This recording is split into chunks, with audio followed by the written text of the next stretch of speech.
Mbak Ayu, ya tenang aja di sini. Ada teman-teman semua.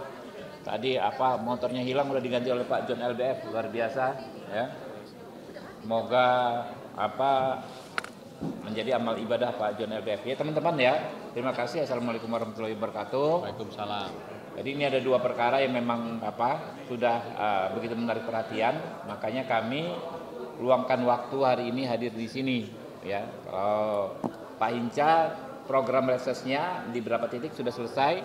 Hari ini nanti kembali lagi ke Dapil. Ya. Saya juga sudah 25% reses sudah saya laksanakan.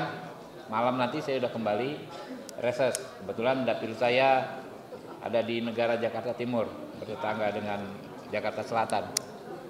Oke, teman-teman, hari ini ya satu perkara tadi Kalimantan Tengah, ya kita dengar ya pelakunya sudah di PTDH, pemberhentian tidak dengan hormat, ya kami apresiasi. Cuma memang kami akan terus kawal diusut kasus sabu-sabunya, ya. Itu kan yang mempengaruhinya salah satunya sabu-sabu. Nah, itu yang penting di perkara yang Kalimantan Tengah. Kalau yang ini, Mbak Ayu ini, ya, yang terpenting sebetulnya satu, status kejiwaan orang ini. Jangan sampai, ya, ada upaya-upaya untuk membebaskan tersangka dengan dalih kesehatan mentalnya, ya, karena dia kan bisa beraktivitas, artinya dia bisa bertanggung jawab secara hukum, ya, dia bisa mempertanggungjawabkan perbuatannya secara hukum.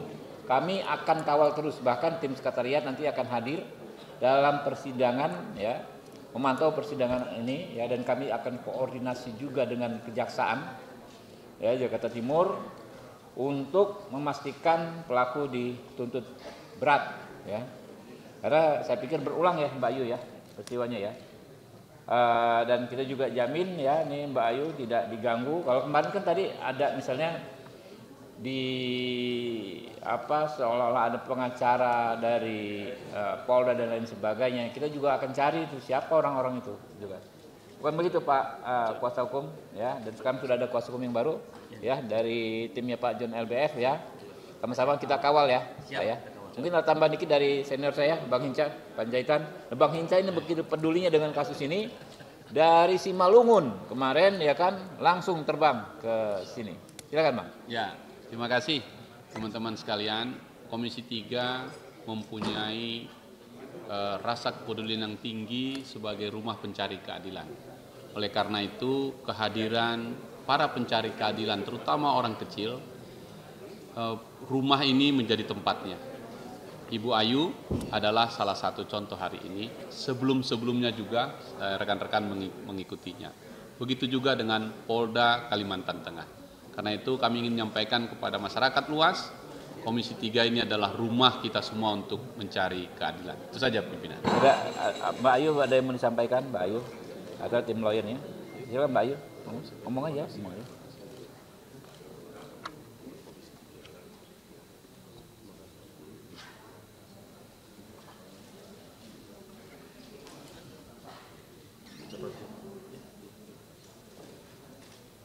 Terima kasih untuk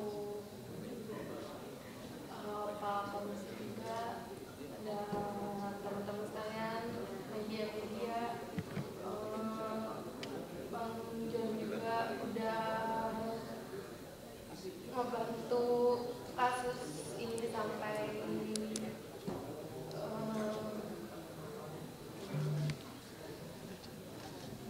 ngomong aja apa adanya.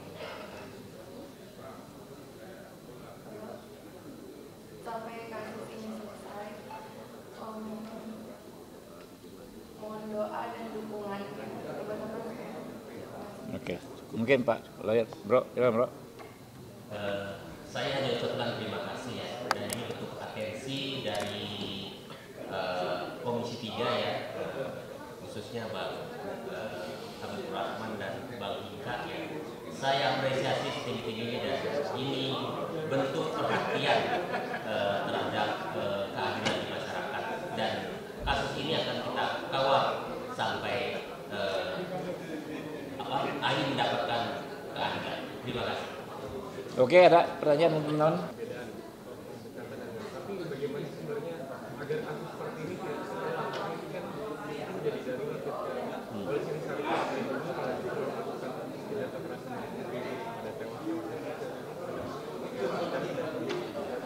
Ya terus kita evaluasi. Namanya oknum kan di mana saja ada, ya. Di Polri, di institusi lain, ya, di DPR juga banyak oknum, ya. Tapi kan kita bagaimana agar menciptakan sistem yang meminimalisir oknum. Kalau nggak ada sama sekali, bukan dunia namanya, mungkin di akhirat yang kalau nggak ada oknum, ya kan ya. Karena itu yang paling pertama kita pastikan adalah penindakan hukum yang tegas. Ya kan PTDH sudah dalam waktu cepat PTDH. PTDH itu kalau pengalaman saya kalau perkara-perkara biasa agak cukup lama ya. Lalu diusut juga secara pidananya. Ya kalau PTDH itu kan di Patsus, kalau pidananya ditahan. Dua-duanya sudah dilakukan. Ya dan kita lihat juga pengembangan dari latar belakang terjadinya kasus ini. Bahwa di pelaku ini dikatakan mengkonsumsi narkoba, ya kan, yang mendorong dia melakukan ini juga harus diusut tuntas. Jadi makanya kita minta ya Pak Kapolda untuk mengusut kasus seperti ini. Nah soal ya senjata api dan lain sebagainya, teman-teman kepolisian saya pikir punya standar yang sudah berlaku selama ini, ya evaluasinya di mana kekurangannya kita akan minta terus dicek, ya kekurangan evaluasi seperti apa. Karena itu kita juga tadi ada usulan kita rapat dengan Itwasum, dengan Propam ya, bagaimana kontrol terhadap pemegang senjata api ini ya. Jadi di masa sidang yang akan datang ya, besok setelah masa sidang selesai kita agendakan rapat ya soal kepemilikan dan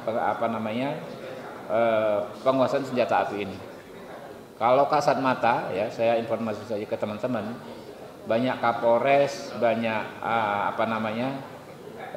Kapolda ya menyampaikan inisiatif mereka saat ini.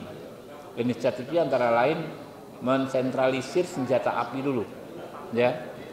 Kalau nggak tugas langsung disentralisir gitu kan ya. Karena kan kejadian hari ini di mana senjata apinya cukup banyak di ini anggota adalah dampak dari beberapa waktu lalu. Ingat yang waktu kejadian di Sarinah yang ada teroris itu Dardedor ya kan. Sejak saat itu kan Polantas saja dipersenjatai bawa senjata api. Karena memang ancaman terhadap rekan-rekan kepolisian dalam menjalankan tugas ini juga besar. Ya. Waktu itu disayangkan kok polisi nggak dipersenjatai gitu kan. Sehingga ketika ini mereka terancam justru nggak bisa membela diri. Ini kan dua hal yang bertolak belakang bisa terjadi gitu kan ya. Jadi itu ya memang harus bisa melindungi diri mereka sendiri, melindungi masyarakat. Karena itu harus memang wajar ada senjata api, tetapi bagaimana pengendalian psikologisnya ya teman-teman ini. Saya pikir apa yang sudah dilakukan sudah cukup baik, tapi tetap akan kita perbaiki lagi. Oke? Itu kan terkait evaluasi tadi. Enggak, karena kan ada kesenangan nggak nih? Bukan. Enggak, karena Amnesty International itu bahkan menyebut sampai 116 kasus yang berkaitan dengan polisi. Bos, yang namanya kasus saya bilang tadi, ya kan ya, di mana aja ada, yang namanya oknum di mana saja ada. Apa kaitannya dengan Kapolri gitu loh? Kok diarahkan ke kepemimpinan Kapolri? Kepemimpinan Pak Kapolri diskusikan nggak ada masalah. Saya kasih nilai 9 dari 10. Saya berani mempertaruhkan kedudukan saya gitu loh. Ya, apa yang mau dievaluasi? Ya. Tapi kalau soal oknum-oknum seperti ini memang kita tindak lanjut, yang penting kan penegakan hukumnya. Lalu kami akan panggil Irwasum, panggil Propam, ya bagaimana pelaksanaan evaluasi yang reguler itu terhadap senjata api ini. Jadi tidak perlu sampai Enggak, jauh sekali Pak. Ya misalnya ini ada oknum wartawan nih jual beli berita, masa pimretnya kita ini enggak juga gitu loh. Enggak ada ya, jauh. Jangan maksa gitu loh ya. Yuk terus.